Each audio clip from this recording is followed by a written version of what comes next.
Qui êtes-vous? Je m'appelle Marc Bricard, je suis enseignant en BTS de négociation relations clients à Saint-Étienne. Alors moi je suis Amélie Zurita et je suis professeure en BTS comptabilité et gestion des organisations au lycée Parc Chabrière à Oullins. Chargé de mission, vous faites quoi? Ça va de missions individuelles avec des missions collectives également. Donc, participation à l'animation de filières. Oui, chacun dans nos domaines respectifs. On va avoir le pilotage également des formations, donc soit des formations qui sont plus attachées à notre domaine de prédilection, soit des formations qui vont être animées en co-animation. Voilà. Okay. Donc, chargé de mission d'inspection, on dit donc, j'imagine qu'il y a une dimension inspection. Évidemment, t'imagines bien, ça tombe bien, tu l'as déjà vécu aussi, j'imagine.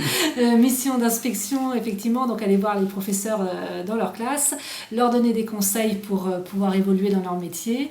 On a également parfois des animations de réunions d'équipe dans certains établissements quand on fait plusieurs inspections dans le même établissement.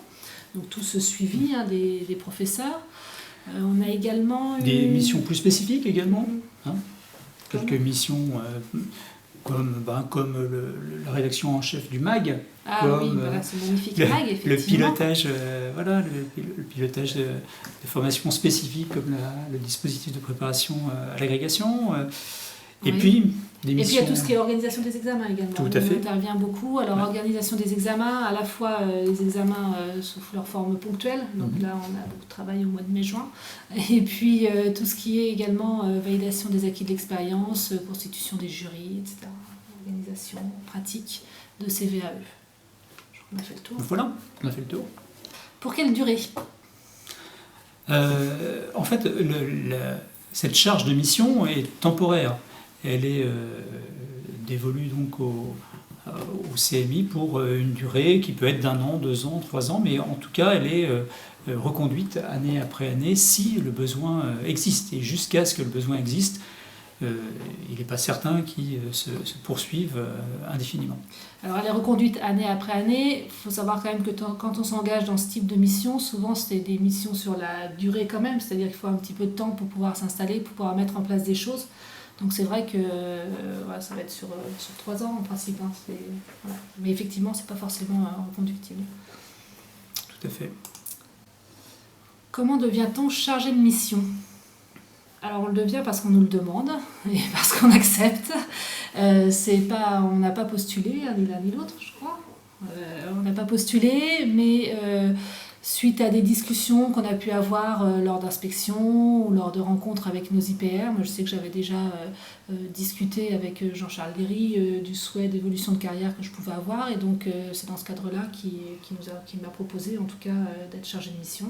Je ne sais pas si toi ça s'est passé différemment. Oui, je crois que ce qui préside à la décision de nommer un chargé de mission, c'est la détection par les IPR de la volonté de l'enseignant de s'investir au-delà de son service habituel. Et donc c'est très important de ne pas hésiter à communiquer avec les inspecteurs quand ils viennent nous voir pour une inspection. Après, il y a un entretien, et ne pas hésiter à communiquer lors de cet entretien sur les souhaits qu'on peut avoir. Tout à fait. Intérêt et contraintes. Alors, l'intérêt pour le CMI, pour le chargé de mission, l'intérêt c'est d'élargir son champ d'activité professionnelle, et ça c'est évidemment intéressant.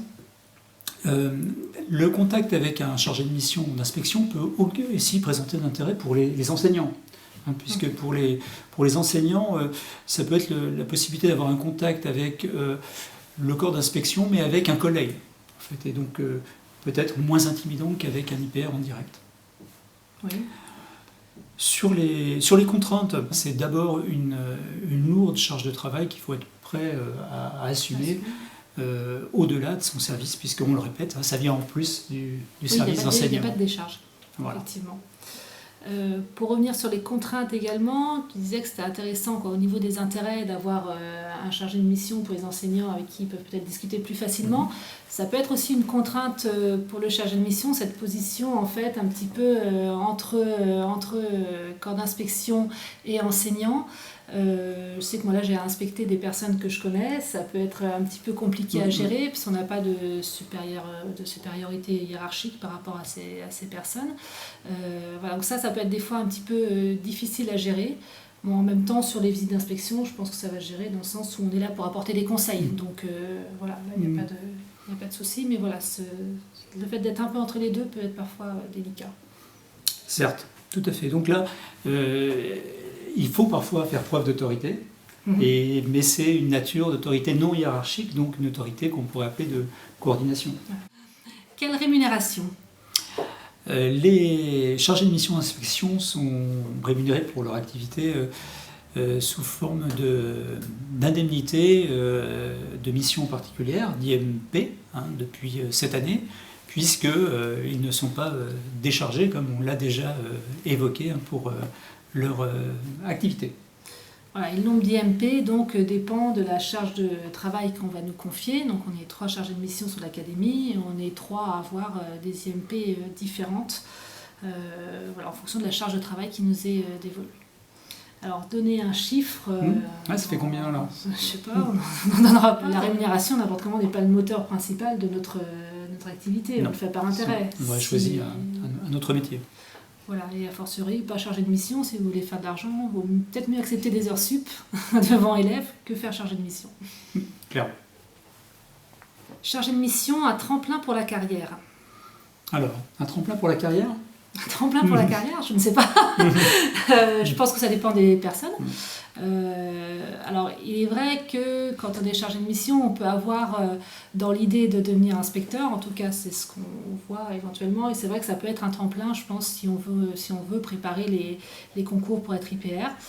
Après, c'est pas seulement pour ça qu'on le fait, parce que là, je pense que toi et moi, on n'est pas forcément dans l'idée. Alors, peut-être dans l'idée, après la concrétisation, c'est autre chose. Mais c'est surtout pour l'intérêt de la mission, en fait, et des différents travaux qui nous sont donnés à accomplir. Donc, merci pour votre attention. Oui, je pense qu'on a tout dit. N'importe comment, si vous avez d'autres questions, vous pouvez les faire parvenir au MAG en écrivant à l'adresse fonctionnelle. On a mérité un café ? Je me semble, oui. Merci, au revoir.